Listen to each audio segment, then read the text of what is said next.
Hi guys, today I'll show you how to make bone broth using chicken. You may have heard everyone's drinking it now, and you can even buy it at the supermarket. Bone broth really should be called stock because it's made from bones. Broth is made from more meat and some vegetables, and not just bones like a stock. Bone broth is not a new invention. Your parents and grandparents probably drank it when they were young. It's just that now everyone is talking about the benefits and nutrition content. I'm not saying this will cure you of all ailments, but it may help some people with joint pain, skin problems, and gut issues because the broth contains collagen and cartilage. I'm using 1 pound of chicken feet. I got them from the butcher. These have been cleaned. I don't usually use chicken feet in my recipe, so it's a little weird handling them, but they're clean. I just wash them when I get them home from the butcher, and they're ready to go.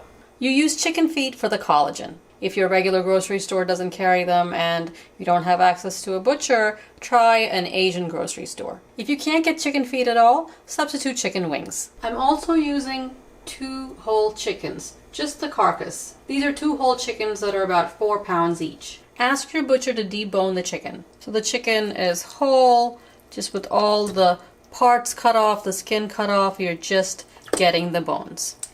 And this is what you want for bone broth. If you are getting it from the butcher, he'll give you all the meat that came off the chickens, and you see the skin is attached. You can ask him to remove the skin if you don't want it.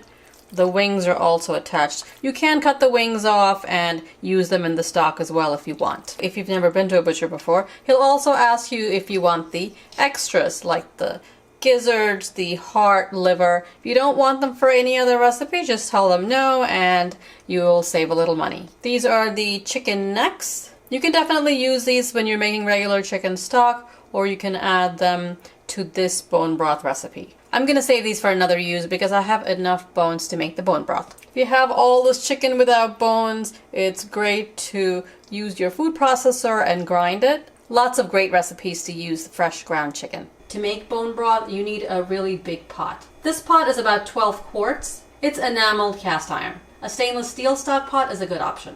Put the 2 carcasses in the pot and the chicken feet. Cover with water.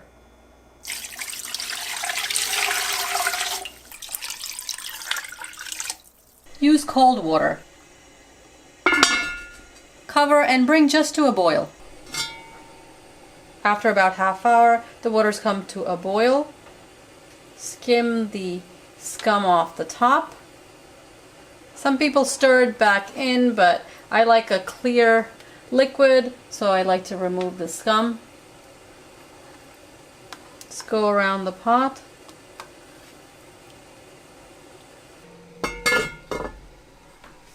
Partially cover the pot, lower the heat, and simmer. Skim any impurities occasionally if you need to. It's been 3 hours.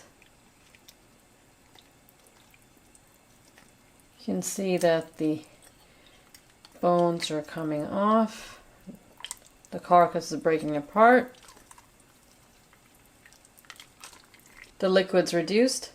With bone broth, it's really up to you what you want to add in terms of flavorings. You don't even have to add anything. You can cook it just like this for hours, strain it, and then add salt and pepper to it, and just drink it. Generally, I add 1 yellow onion peeled and quartered, a couple of garlic cloves whole, and some parsley, the stems and some leaves. Some like to add carrots. I find them too sweet, so I generally leave them out. One thing I always add is whole black peppercorns. Also add a couple of tablespoons of apple cider vinegar. The vinegar is supposed to help extract minerals from the bones. Keep simmering for a couple more hours. It's best to simmer for at least 6 hours. Some people do 8, 10, 12, 24, or even 48. If you're going to simmer for 12 hours, I would not recommend simmering it overnight or when you're sleeping. It's much safer to turn the pot off before you go to sleep. When you wake up in the morning, turn it back on and continue to simmer. It's been 6 hours.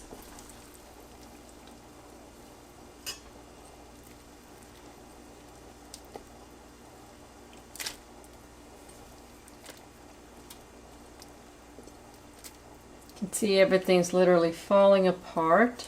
Now we can turn the heat off and drain it. Press gently to get the liquid out. You don't want to push anything through the sieve. Tastes like a very intense, deep chicken stock. Let the liquid cool to room temperature, then refrigerate it.